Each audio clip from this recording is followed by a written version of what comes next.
Owen, slicing up a banana, was the most normal-looking one of the bunch. Slim, athletic type with short dark hair, square jaw, perfect teeth.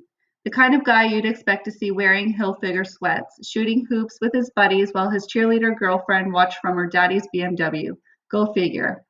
Just then, Frank Colville came into the kitchen. "Morning, fellas." "Morning, Frank," they all chorused, and Reef noticed even Jimmy looked up for that greeting. "I see everyone's met Reef. Thanks, Alex." "My pleasure, Frank," Alex said, flashing Reef a Colgate smile. Keith turned towards the pair and whistled, and Gordy made loud kissing noises. Reef felt his neck and cheeks burn. He'd have given anything to knock Alex's smile clear into next year, followed immediately by Keith and Gordy's shit-eating grins. "Guys, does that sound respectful to you?" Sudden silence. Then, "Sorry, Frank," said Keith. "Me too," Gordy mumbled. "I'm not the person you should be apologizing to." The two turned to Reef and Alex. "Sorry." Reef shrugged. Their apology meant nothing. He was just surprised they'd given in so quickly. They didn't look like pussies. "You get anything to eat, Reef?" Frank asked. "I'm not hungry." "If you change your mind, just help yourself." Frank turned to Owen. "You're on kitchen detail this week, right?" Owen nodded. "I'm putting Reef on with you." "No problem," Owen said.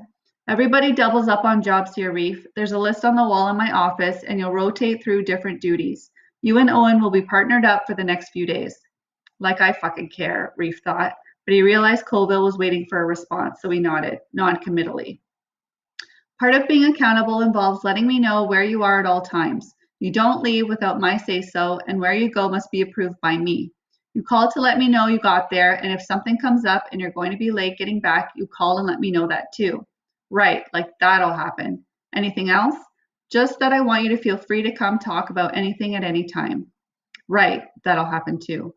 Colville studied him for a moment, then nodded toward the back door that opened onto the deck.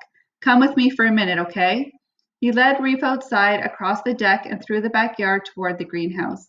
Close up, Reef could see a number of glass panels were cracked, and here and there some were missing. Colville stopped and turned to Reef. "You're giving me lip service right now. Most new residents do. I expect that." Reef said nothing. Colville seemed to expect that too. "Sooner or later, though, you and I are going to have to come to an understanding. It'd save us both a lot of headaches if it was sooner." Reef just looked at him. "See this greenhouse, Reef? I'm not blind. It's your responsibility now." "So what's that mean? I dust every Thursday?" A muscle twitched in Colville's lower jaw, but he showed no other reaction to Reef's sarcasm. "Those cracked and missing panels need to be replaced. There's a tape measure in the tool drawer in the kitchen. Just ask one of the guys to show you. And there's usually paper and pencils on the counter." He turned and headed back toward the house. "And those would be for—" Reef trailed off.